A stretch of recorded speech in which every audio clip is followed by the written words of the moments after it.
22, the land of promise. Arthur Pierce's description of Minnesota as a land flowing with milk and honey reawakened the pioneer spirit in the hearts of many readers of the Wahrheitsfreund and other German newspapers of the day. Before long, caravans of German immigrants, with their belongings packed in wagons, began to move westward to the land of promise.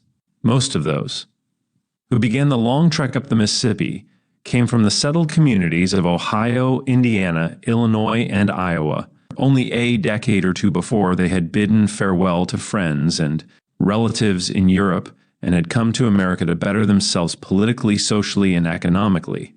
The overwhelming majority were artisans and farmers, patient and home-loving, and endowed with all the practical virtues that Father Pierce demanded of his colonists. From the start, he had insisted that they be good and pious, loyal sons and daughters of the Church, men and women prepared to make sacrifices and willing to endure the hardships of pioneer life that were bound to come, no matter how promising the opportunities. The frivolous and free-thinking German, for whom the soil held no attraction, he ruled out unconditionally. However, the first settlers to stake their claims in Stearns County were neither German nor Catholic. A Norwegian Ole Bergeson, who was a surveyor in the service of the government, arrived in the fall of 1852 in what is now St. Cloud, a few.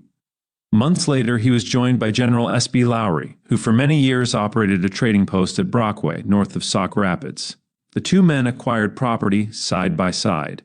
On July 19, 1853, John L. Wilson came to this locality and bought out Burgeson's claim. A year later, he surveyed and platted this property and registered it as St. Cloud. Thus was born the present thriving city, which is the seat of government for 3 counties. It was from Wilson that Pierce bought the property on which now stand the Cathedral Church and other buildings of St. Mary's Parish. The legal transaction was made on August 17, 1855, for the sum of $500. 2 years later, the missionary transferred the title of the deed to the Diocese of St. Paul as prescribed by the law of the Church, the Reverend Augustine Ravoux representing Bishop Cretin. Catholic settlement of the region did not start until the early part of 1854. Some of the immigrants made their homes in the already established town of Sauk Rapids, which Father Pierce visited frequently to say Mass for the Catholics and provide the other consolations of religion. Others ventured farther into the wilderness and founded a new settlement some distance up the Sauk River, which they named St. Joseph.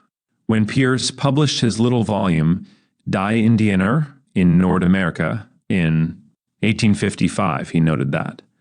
More than 50 families have come in consequence of my invitation and have taken claims on both sides of the Sauk River. I have opened my new church at Sauk Rapids for services and hope I shall be able to open a school with our sisters as teachers next year. On the other bank of the Mississippi, on the Sauk River, a new church is in the course of construction at St. Joseph's Prairie, and a site has already been selected for a third on the left bank of the stream. Hardly had these staunch Catholic pioneers of St. Joseph, among whom are numbered such names as Peter Loso, Peter Kramer, John Linneman, Martin Fiedler, Balthazar Fuchs, and George Seifert, unloaded their household effects than they sent word to Bishop Cretin of their arrival and begged him to send them a German-speaking priest, the prelate's answer to. Their plea was Father Pierce, who came to them from Crow Wing on October 21, 1854. They were deeply moved at their first sight of the venerable 69-year-old priest, and in their hearts they gave thanks to God for his arrival. He was only slightly stooped despite his age, but the difficulties and deprivations of missionary life had etched, with countless tiny wrinkles, his strong face with its firm chin and stern mouth. Long years spent in the smoke-filled lodges of the Indians had given his eyes an unnatural paleness, and he kept them half closed, a habit unconsciously retained from constant squinting under a glaring sun. He wore a wig and over that a very close-fitting black skull cap.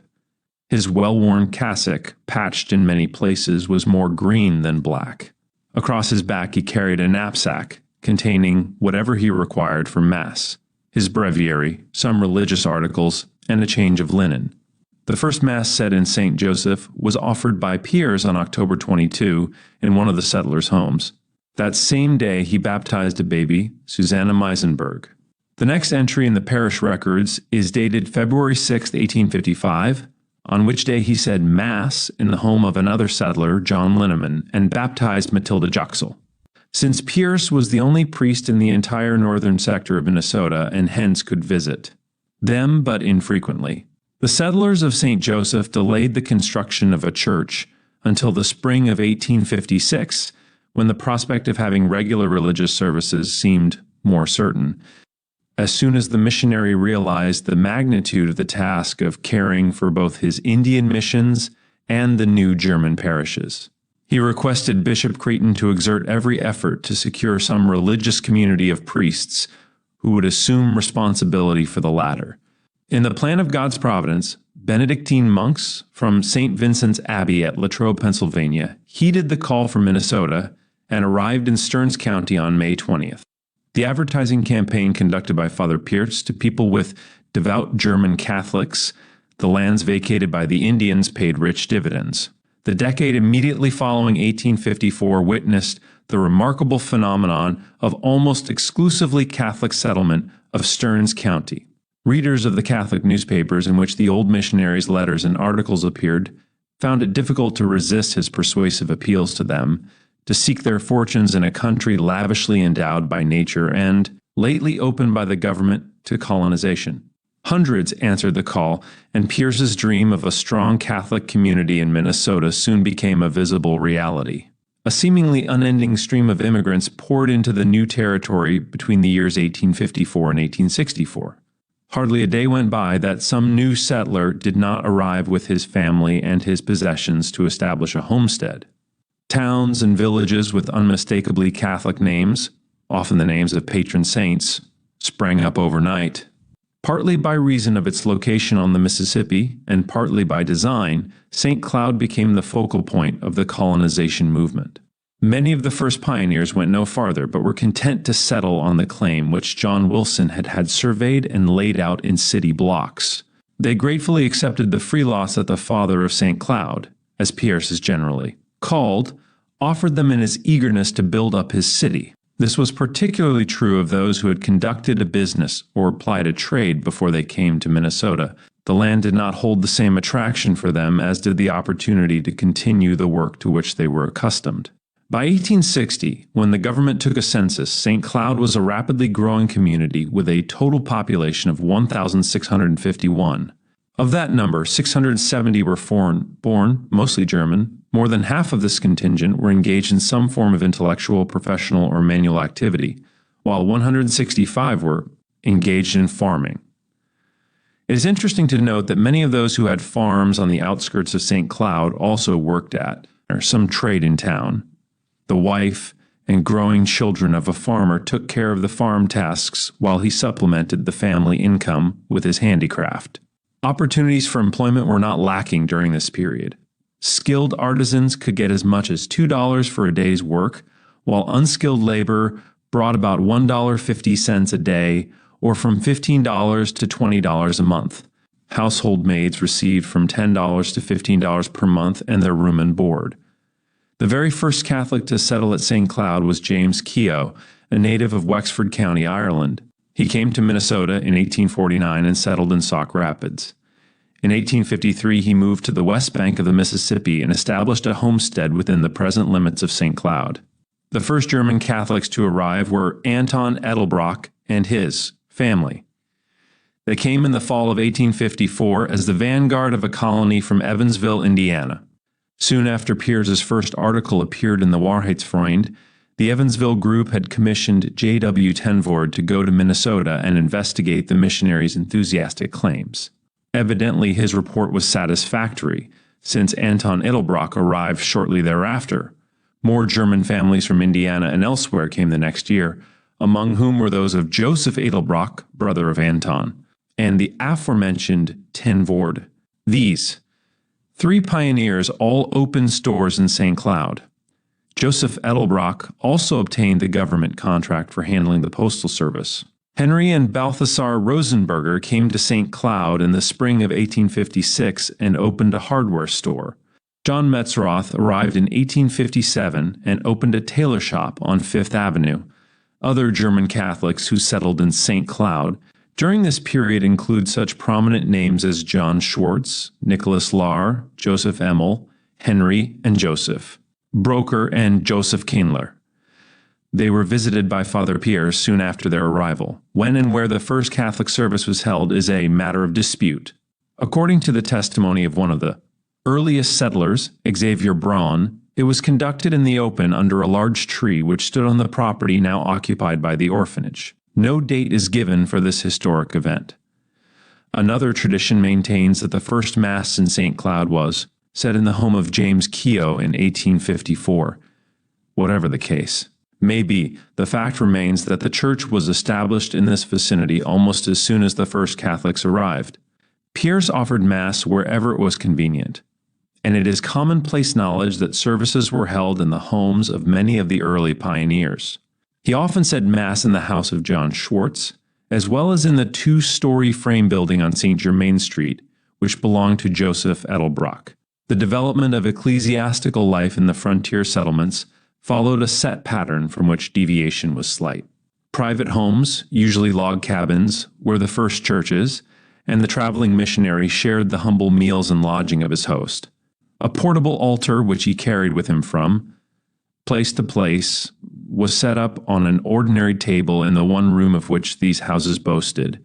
Here gathered all the Catholics for miles around. When the number of these had increased to such an extent that even the most commodious house could not accommodate them, the settlers constructed a modest log structure that was used exclusively as a church. Usually it was nothing more than an overgrown log cabin measuring about 30 by 20 feet. In the course of time, the log church was replaced by a more substantial frame building painted white so that it might be seen for many miles, and graced by a small steeple over the main entrance. Usually a tiny room was added to the rear, and this served as a combined sacristy and lodging place for the priest when he made his periodic visits. The final phase of development was reached when the frame church gave way to an imposing structure, either stone or brick.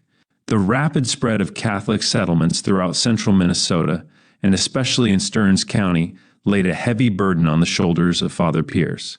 He felt keenly the responsibility of providing the colonists with the spiritual care they had a right to expect. He could not let them down, for these trusting Catholic pioneers had come to this wilderness at his bidding. Yet, as the only priest in the entire region which now comprises the Diocese of St. Cloud, he was often bewildered to the point of discouragement by the magnitude of the task. He spent weeks and often months journeying from one settlement to another, offering Mass, hearing confessions, blessing marriages, and baptizing infants. Even then, he was not able to satisfy all the people's needs. Many of them complained about the infrequency of his visits and reproached him for bringing them to this desolate region where they were deprived of the consolations of religion. However, Piers remained undaunted by these accusations and endeavored to fulfill his duty to his charges as well as circumstances allowed. Sometime in 1855, he visited the small German community at Jacob's Prairie between Cold Spring and St. Joseph, where he said Mass in the house of Michael Fuchs. In May 1856, he returned to organize the parish and direct the building of the first church. This settlement, which claims to be among the oldest in the area, derives its name from one of its first pioneers, Nicholas Jacobs Sr.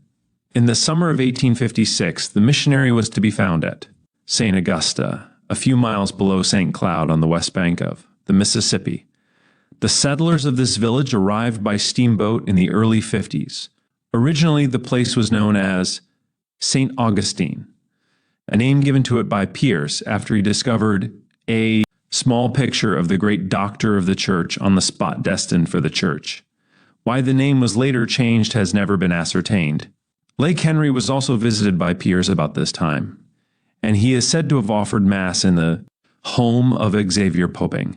The parish of S.S. Peter and Paul in Richmond was organized in 1856 after a visit from the noted missionary. The first Mass in this locality was said in the home of Joseph Junk, as soon as word reached him of the arrival of new Catholic. Settlers anywhere in the region, Father Pierce set out to visit them and show them the choicest spots available for their farms. His itinerary included many places where the settlements were so small that they did not warrant the organization of parishes until much later.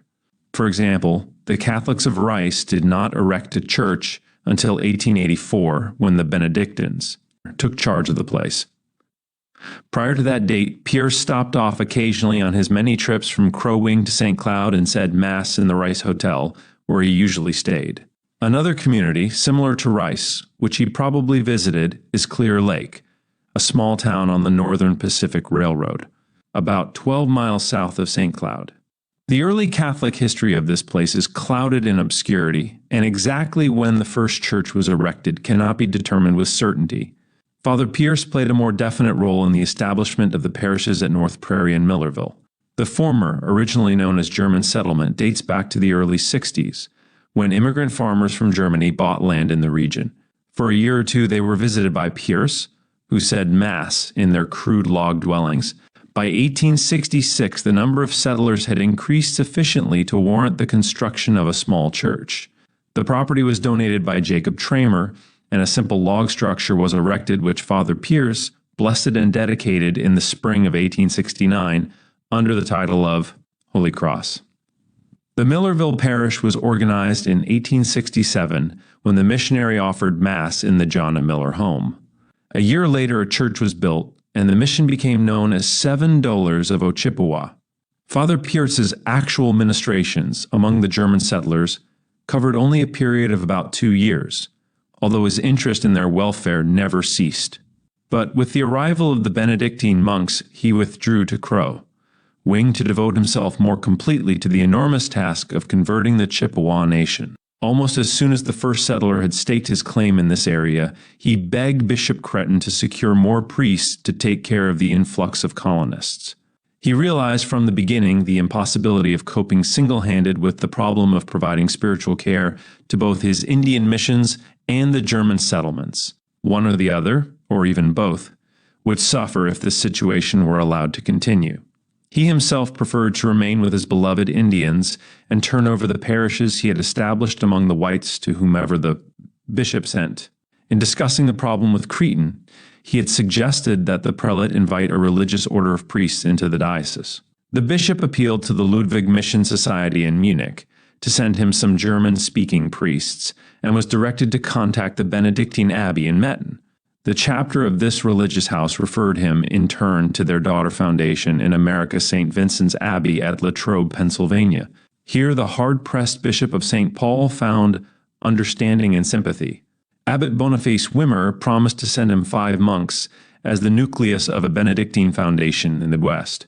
Writing later to the Ludwig Mission Society, Abbot Wimmer informed its directors of his decision to answer Cretin's plea. Your letter to Bishop Cretin induced him to invite a colony of Benedictines into his diocese. He wrote me a letter urging me to send some priests. I submitted the matter to my chapter, and with its consent, resolved to meet his wishes at once. How he decided to accept the invitation of Bishop Cretin, in preference to those of 5 other American prelates, is related in a letter written by Reverend Bruno Riss, OSB, a member of that pioneer band of Benedictines who came to Minnesota in 1856. It happened in January 1856 that 6 American bishops sent requests to the later Archabbot Wimmer for the introduction of the Benedictine order and the erection of monasteries in their dioceses. This movement caused some perplexity. Widely divergent opinions and suggestions were considered. The abbot listened, no conclusions were reached. Finally he rose and said, "We shall leave the whole affair in the hand of God. May he decide when we shall begin. I shall write to each of the bishops and tell them upon what conditions we are willing to accede to their request. All these letters I shall post at the same time, and the first bishop who sends a favorable reply shall have our priests." And behold, the voice of God came from the west. From St. Paul came the first unconditional request for Benedictine monks. The little band of 5, Father Demetrius Morogna, the superior, 2 clerics, Cornelius Whitman, and Bruno Riss.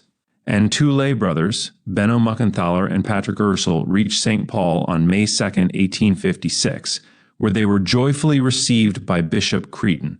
They remained with him for 2 weeks, during which time he raised the two clerics to the dignity of the priesthood. The question of a suitable place for the establishment of their monastery was discussed, and among the towns mentioned as possible sites were Shakopee, Stillwater, Crow Wing, and Sauk Rapids. The last named was finally decided upon, since it was at the suggestion of Father Pierce that the monks had been invited to come to Minnesota. On May 19th, they left St. Paul in the company of Bishop Cretin and went by stagecoach to Sauk Rapids.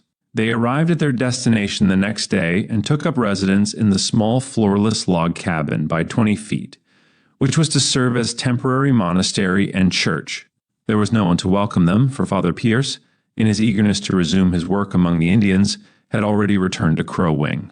In a note addressed to the superior of the group and signed "Your friend, F. Pierce," he indicated that he wanted them to have the meager furnishings of the little church. "I leave to the church at Sauk Rapids 4 pictures on the altar, namely, of the infant Jesus, of St. John the Baptist, a Mater Dolorosa, and a Christus Coronatus, the gifts of a benefactor. Furthermore, I leave as a personal gift to the very Reverend Prior 1 altarpiece, representing the Assumption of the Blessed Virgin Mary, 1 altar cloth, 2 antipendiums, 2 candlesticks, 1 mass bell, 1 vestment and alb with amice and cincture, and 2 cruets. With a vast vineyard awaiting cultivation, the monks lost no time in beginning the work. Father Cornelius Whitman was appointed pastor of St. Cloud, and he immediately took up the task of completing the log church, which Father Pierce had begun the previous year. Father Bruno Riss was placed in charge of the thriving parish at St. Joseph, about 8 miles west of St. Cloud. Both of these zealous priests laid firm foundations for the future growth of the church in these communities. One of the first announcements made by Father Cornelius to his flock was the following: "Henceforth there will be vespers and religious instruction at 3 o'clock on Sundays and holy days of obligation." He also invited the famous Jesuit missionary, Father Wenninger, to conduct a mission from July 13 to 20, hoping thereby to intensify the religious fervor of his parishioners. Meanwhile, at St. Joseph, Father Bruno was not meeting with the same success. His first efforts to win the people proved abortive. For some strange reason, whether regret over losing Father Pierce or chagrin over the fact that Father Bruno did not reside among them but attended them from St. Cloud, they were dissatisfied with the new arrangement. At the suggestion of Father Demetrius, Wenninger also gave a mission to the people of St. Joseph. It was hoped that the eloquence of the noted preacher would reach the hearts of the rebellious parishioners and induce them to give their wholehearted cooperation to their pastor. We have an account of the episode, once again in the words of Father Bruno, which relates how divine providence intervened to give a totally unexpected significance to the fiery sermon of the Jesuit missionary. The 15th day of August was the beginning of a 2 years after mission sent by divine providence. During the sermon, a heavy darkness suddenly set in, accompanied, as we thought, by a tremendous hailstorm, the clatter of which drowned the voice of the preacher. But it was something worse than hailstones, for when we left the church, our eyes beheld nothing but greedy grasshoppers. This small yet voracious insect had in a short time devastated all that bloomed and grew upon the face of the earth. In the space of 2 or 3 days, the fields presented the appearance of having been newly plowed. The entire crop was a dead loss. This disaster had a salutary effect upon the inhabitants of St. Joseph, and the result was that they manifested a much more wholesome disposition toward their pastor and supported the efforts he exerted in their behalf. When the Benedictines took up residence in Sauk Rapids, it was understood that this was to be only a temporary arrangement. Hence, when 2 elderly residents of St. Cloud, William and Louis Rothkopf, offered their homesteads to the monks, the latter gratefully accepted the property and moved to the new site. The 2 log cabins, 12 by 12, which already stood on the property, were joined to serve as a monastery for the pioneer community. A school, the first St. John's University, was opened in connection with the monastery, and less than a year later, on February 27, 1857, the Minnesota legislature granted it a charter as a body politic and corporate. One of the students of these early days at St. John's has given an interesting description of the makeshift building in which the classes were held, and a brief character sketch of its one and only professor, Father Cornelius. Think of the primitive log building of about 12x20, then an additional structure about 14 by 20, in height 1 story and an attic, the latter weather boarded, situated about 2 miles below St. Cloud on the Mississippi River. And you have a fine picture of St. John's in 1857. The whole building contained, besides kitchen and studio, 3 small rooms, one for the prior, one for the professor, and a third was kept for an occasional guest. The term professor is used in the singular only, because there was but one, and he taught all the branches.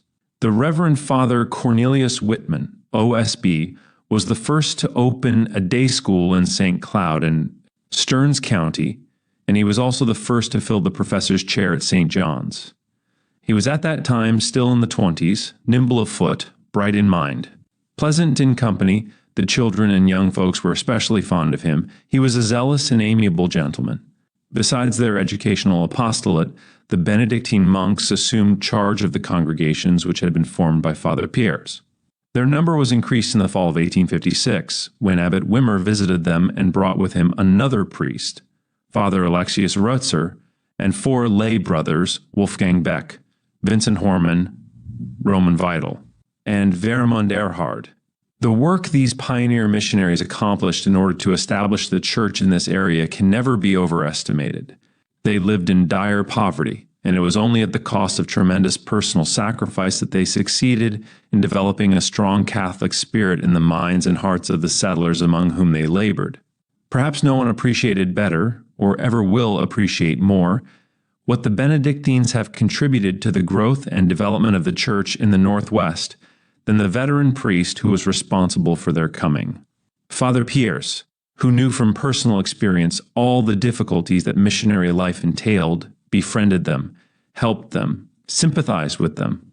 He loved them with an affection that transcended all human bonds and never ceased to sing their praises. As already indicated, the Benedictines soon after their arrival enlisted the services of Father Wenninger to conduct missions in all the parishes under their care. The phenomenal success with which his preaching met wherever he went, with the resulting renewal of religious fervor, was the decisive factor that prompted them to call on him, nor were they disappointed. The length of time this zealous Jesuit missionary labored in the region is not too well established, but the Mira, Cles of Grace, he worked through the power of the Word of God are legendary. When he entered the territory to begin his apostolate, log huts and plank houses served as churches. Yet such lowly surroundings did not dampen his ardor or thwart his zeal. Crowds flocked to hear him, and it is reported that not one person of those who listened to his impassioned sermons left without first going to confession and receiving Holy Communion. His hold on the people was magnetic and is inexplicable except in terms of the missionary's own personal sanctity. The career of Father Wenninger, observes the Jesuit historian Garrican, is an episode of importance in the story of the upbuilding of Catholicism in the United States. 29. He was born in Austria on August 31, 1805. At the early age of 25, he held the degree of Doctor of Divinity, was a fellow of the University of Graz, and a professor of dogmatic theology. His decided gift for preaching was early recognized by his superior, and before departing for America, he had enjoyed notable success in giving missions in his native Austria. In 1848, he was granted permission by the Jesuit general, Father John Ruthan, to continue his career as a missionary preacher in the United States. From to within a few years of his death he carried on a ceaseless apostolate among the German, French, and English-speaking congregations.